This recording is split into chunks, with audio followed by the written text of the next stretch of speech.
If you're a business owner and want to make more money, you do not want to miss this episode. So recently, I was interviewed by my friend INKJI. She's a permanent makeup artist and a trainer and a coach. But anyways, she asked me some really, really good questions, and I think it's going to be very helpful for you guys. If you haven't already seen this interview, stick around and you're going to learn a lot.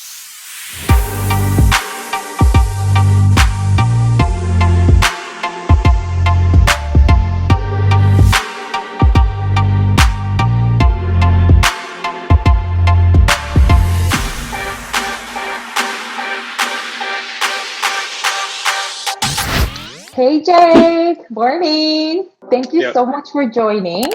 Yeah, of course. I was basically saying a lot of permanent makeup artists suffer with bookings, filling out their calendars, how to convert things to consultations and into bookings, and even where to find leads in the beginning to begin with, right? Right. So we're going to be discussing that today. I just introduced yourself to the audience that you've been in the industry for 5 years. You're helping with Facebook ads. You help a lot of beauty professionals in the business. But why don't you just introduce yourself again and just kind of go over what you do and your expertise, and we can start. Sure. So thanks for having me. As the title of my Instagram, PMU Marketer states, I work in the PMU industry. I've been doing about 5 years. I started helping out a family member, and once she got booked up, it kind of grew from there. And, ever since then, we've been having a lot of success. I've got a YouTube channel, podcast, and so I'm always trying to do free content. I'm trying to, provide for a lot of people because I know the struggle is real. I know that, starting a new business and having no clue about marketing and advertising and growing a business is tough. And so I try to help you guys out as much as I can. That's amazing. So you've been really focusing on advertising aspect, right? Yeah, it's kind of a dual combo because the fact is I'm not able to, for my clients, I'm not able to go there and take photos and videos for them and stuff like that. And so I teach them that stuff while I'm also handling, the advertising and all the nerdy stuff in the background. Why don't we start with the difference between organic leads and paid leads? And can you kind of go over the pros and cons between the two?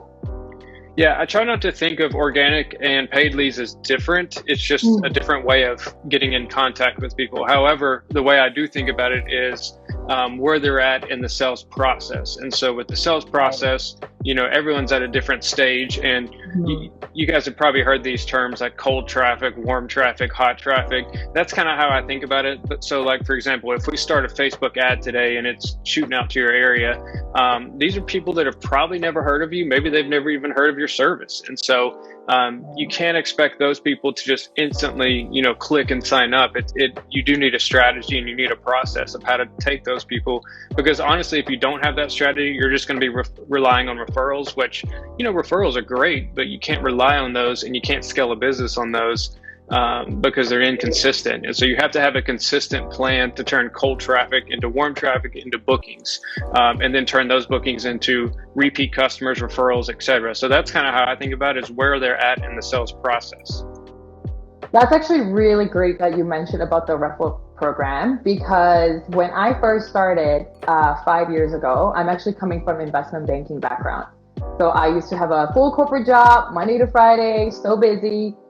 So for me, having 2-3 clients a month was enough, because I really was seeing clients on Saturdays, really.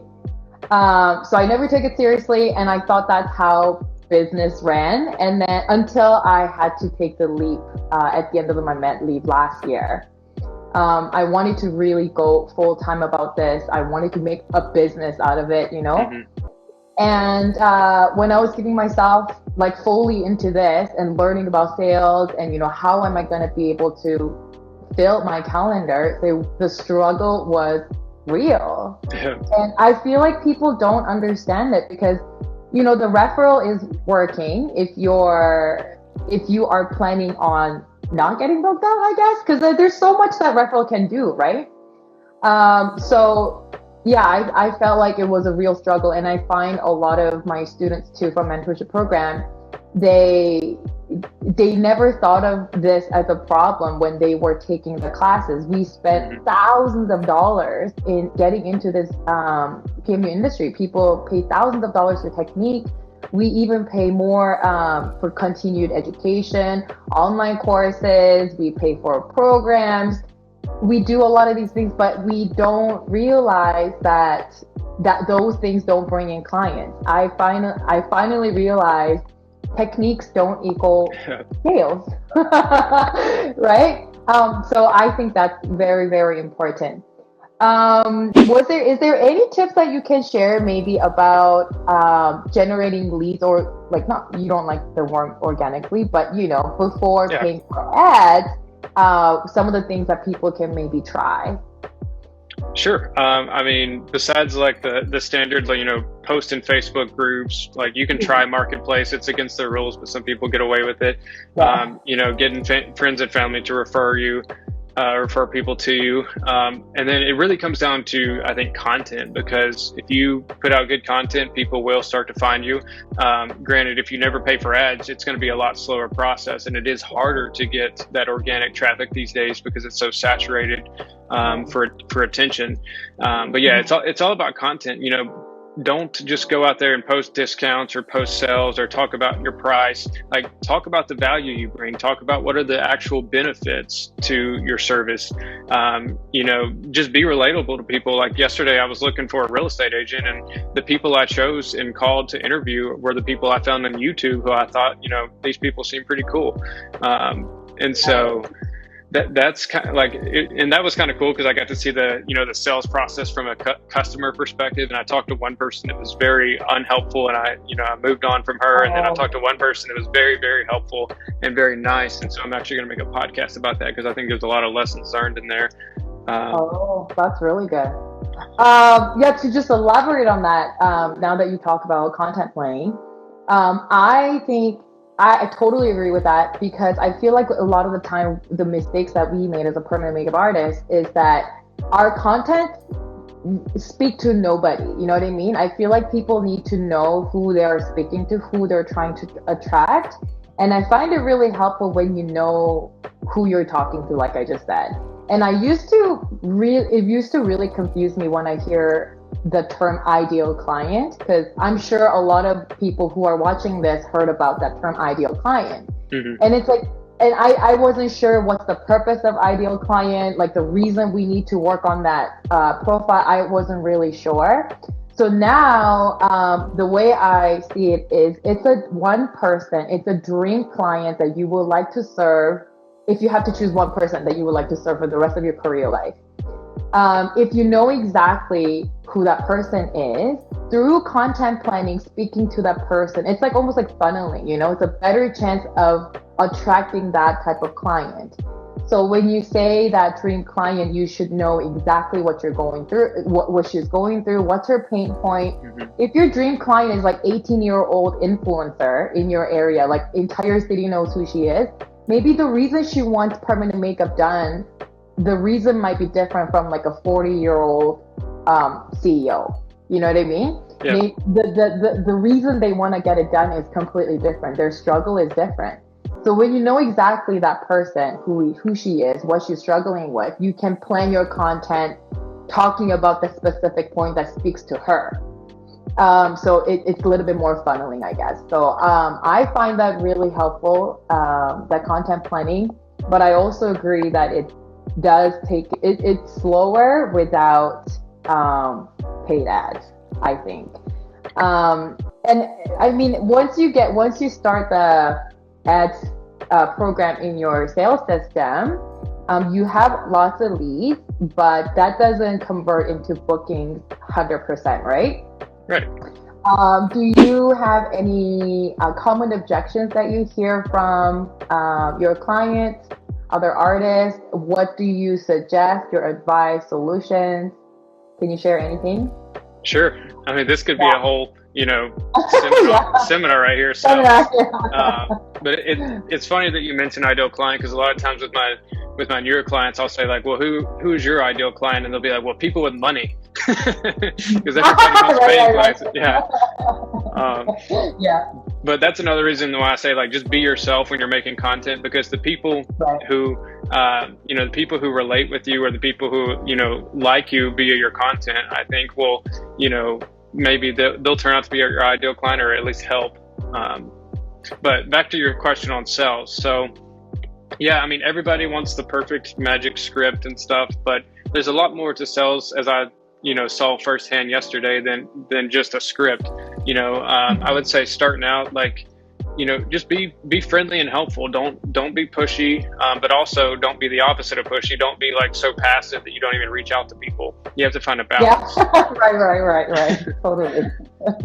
Yeah. I would say ask questions, because your job is, well, there's a saying that if you are a hammer, everything looks like a nail. Well, your job is to try to find their specific, pain points, like you mentioned earlier, and what's really going on. Because if you can ask questions and figure out what's really going on, then you can actually, maybe your service is right for them, maybe it's not. But your job is to try to find people that you can help. Because, I mean, we're all in business to help other people. I mean, I know there's, profits and all this other stuff, but, at the end of the day, we all like helping people. Everybody I've met does. And so find that person's problems, and then, either find them a solution or be the solution. Yeah. What are some common objections that you hear from your clients though? Like what common objections. What are they struggling with, even just in sales process in general, when we're trying to book a client or consultations? What are some common objections that you hear? Well, I would say there's two things. Number one is always the how much, like the price question. I get that all the time too. Yeah.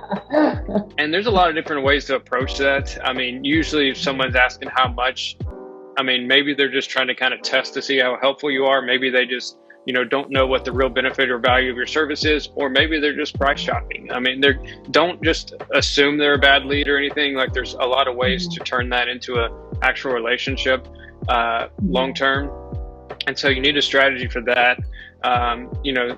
Having saved replies is nice, but also like making sure you're asking them, questions, leading them into conversations, that helps too.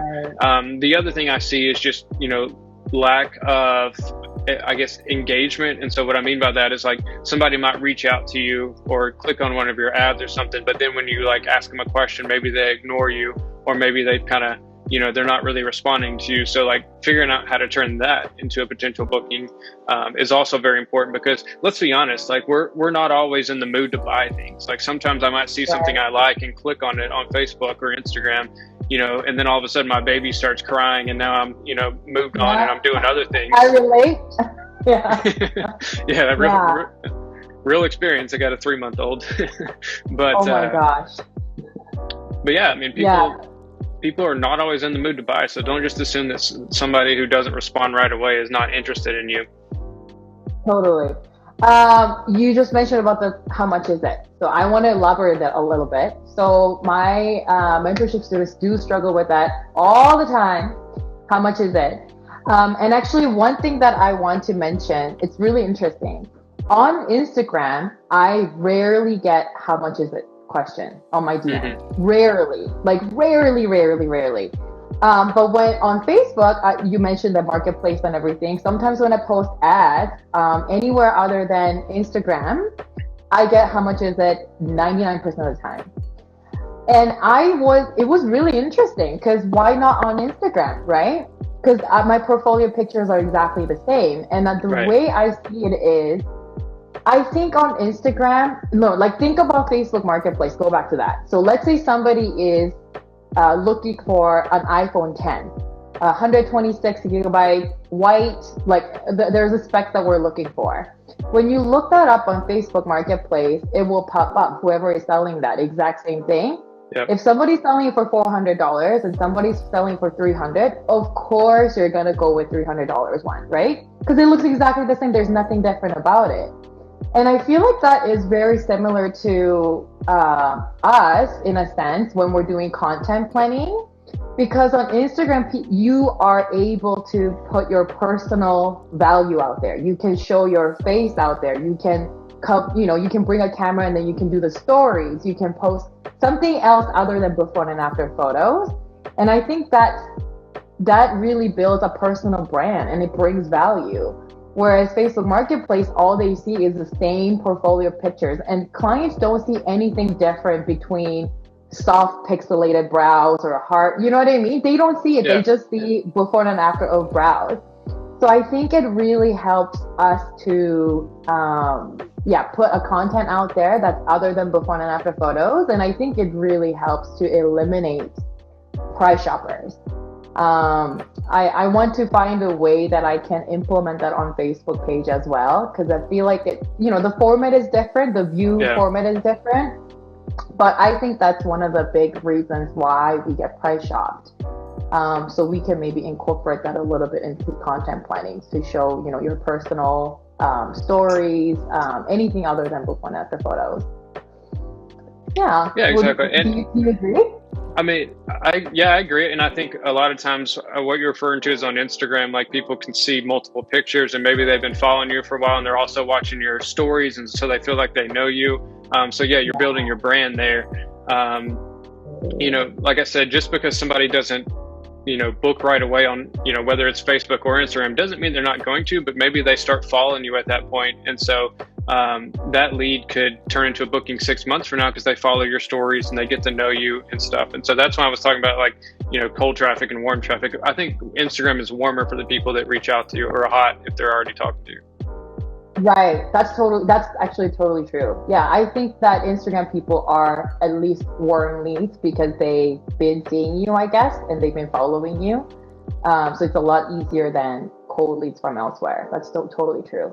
Well, I mean, I was going to say, like, just because someone's like, quote, price shopping or asking how much doesn't mean that they're not a serious buyer or will be. Like, I mean, I ask how much on different things all the time. If I just want to know, it doesn't mean I'm being cheap. It's just like, okay, how much do I need to invest? Like, I was looking at an apartment building yesterday and I need to know the price so I can do the numbers, And so It doesn't mean I don't have the money. It just means that I'm, inquiring. Right. I totally agree. And I feel like we can totally convert that into a conversation. Yeah. I strongly recommend for artists to not give out price just right off the bat, just because they ask your pricing. Right. One of the sales scripts that I teach to my mentorship program students is that convert that into, instead of answering the question to say $400, $600, whatever that is, start asking them questions to help them tell you the problems that they have first, right? So we can keep asking open-end questions to carry on the conversation, and then maybe ask them for a consult. I really don't give out pricing over text ever. So, unless they give you a chance to sell, like on a consultation, if they're really just a price bargainer, they really want to find somebody cheaper, then that's not your client anyways. You don't have to waste your time. But if they give you a chance to sell over the phone and, hear about what kind of value you can bring, then that might be your ideal client. So I recommend practicing carrying on conversation with open-end questions rather than saying, $400 because they might ghost you. Yeah, exactly. I was actually talking to a booking software that was wanting to sponsor me recently, and I was told them that, one of the problems I had with their software is when you click on it to book online, it's basically a price list. There's not really any place to put pictures and description and stuff like that. And I think with just a price list, which is what most online booking is, it's really, really losing a lot of sales for people. Yeah, totally. I'm glad that we're on the same page, because I sometimes wonder if I should, have pricing over somewhere, if I should incorporate that in my captions, but I haven't been doing that, and I try to trust my process, and I think it works. Is there any tips that you can share with audiences here? Because obviously this is on Instagram. Right. Is there any way for us to boost our search, like SEO, search engine optimizations, or any tips in booking clients? For SEO, I would say the best thing besides Google My Business, everyone should have a Google My Business. It's free. The other thing that's owned by Google is YouTube. And so make videos, post them on Instagram, and then take those same videos. You can change them a little if you want, but you can take those same videos, upload them to YouTube. In the description, make sure you have your address and your service info and all that stuff. That's going to get I mean, you're not going to get millions of views, even though I had a friend that got a million views on TikTok yesterday, or like a couple days ago. Wow. Yeah, I think it was Areola, but it was pretty cool. But yeah, upload those videos to YouTube, and that's going to help you found in your local area too if you put the description and stuff on there. So that's my best tips for SEO. I don't really think you need to hire anybody for SEO. It's very, a lot of SEO stuff. The reason I don't do SEO is because it's kind of vague and it takes months and months and months, and it's like there's not really any real results you can see. A lot of times you have to wait a long time, and struggling business owners are not patient, and so it's better to do Google My Business and YouTube for SEO. As far as Instagram tips, I mean, Instagram Reels are getting the best engagement right now. So, and I know that like I was hesitant about doing TikTok or Instagram Reels for a long time because I thought like, oh, you had to do these stupid cheesy things where you like point at everything. And I was like, no, I'm going to put my own touch onto it. Like I like to teach. And so I'm going to make an Instagram Reel where I'm giving like 3 tips on advertising or something like that. And so you don't have to be cheesy if you're not a cheesy person. I mean, if you are, that's cool. But, there's other kinds of Reels besides just dancing. Right. Totally.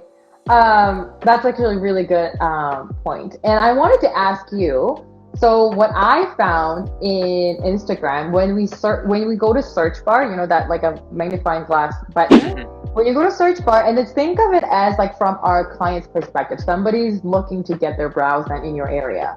And for me, I'm from Calgary. So if somebody types Calgary brows because they're looking for somebody, as name, username, websites, bio, blah, blah, blah, blah, blah, when you go to edit settings, I find if you put Calgary brows or whatever your city name is in name, under the name, you pop up on the top.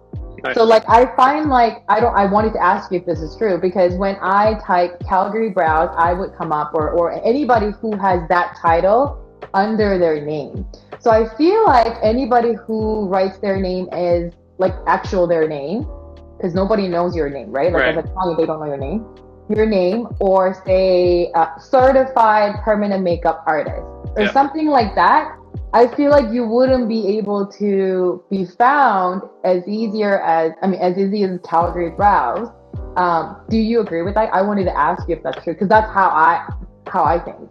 Yeah, 100%. I had a competitor that did the same thing to me. They put like PMU marketing or PMU marketer in their description thing to try to steal my audience. No. So it does work that way. Yeah, it does work. In the bio, it's super important. Like I even experienced this yesterday when I was looking for people in the area that I was, trying to find like, is this person in this location? Like, what's their contact info? Make sure you have all that very visible and clear, and have a clear call to action, whether it's like text me or, watch this video. I use this thing called Linktree. It's pretty popular. I think a lot of people use it. It gives you a way where you can have a link on your bio, and then it comes up with like a little landing page where you can have different options like YouTube or, online booking or website, things like that. Totally. Oh, okay. Thanks for confirming the SEO, because I wasn't sure if I'm right. That's good. Okay, that was really plenty of information. I hope you guys are able to implement all of this that we talked about. If you have any questions about anything, lead generation, sales script, whatever, type below. We will read it. And also, I wanted to mention before closing this call, Jake is offering something for free. Do you want to go over that? Yeah, sure. So it's called a marketing bootcamp. It's basically, I think it's the best free course there is, but it's a 2-hour course where I literally lay out 9 steps to, really grow in your business, whether you're brand new or even if you're an experienced trainer. This is going to help you. So you can access that at pmumarketer.com/bootcamp. And if you forget that link, you can message me, but it's totally free and it's awesome. But free for everyone today.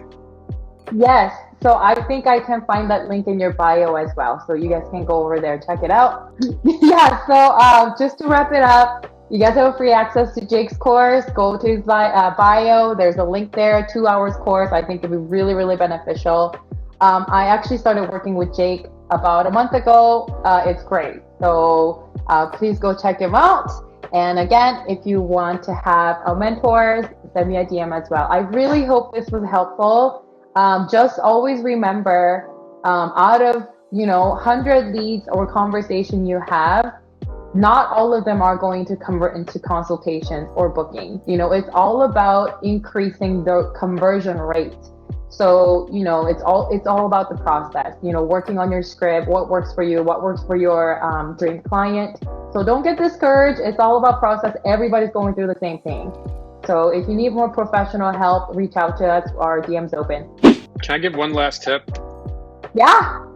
All right. So the biggest thing I see every year is, summer will be a little bit slower in permanent makeup because people don't want to go in the sun. That's typical. But then they'll be hesitant to advertise in the fall, and then they'll wait to the holiday season because they want to get booked up for the holidays. Don't wait for the holiday season, because every single business in the world is advertising in Black Friday, Thanksgiving, Christmas. And so you're competing with all those other businesses, not just other beauty business. You're competing with Nike and Apple and every single business that's running ads to social media. So start now, start building those leads now, start building the connections now, so that you don't, get to the holiday season and be like, oh, I need to find somebody right now, because it's too late. Totally. Yes, that's a really, really, really good advice. That's great. All right, thank you for sharing, Jake. I really thanks for having appreciate me. your time. Of course, I'll catch you in DM too. All right, sounds good. Bye, Have guys. a great day, guys.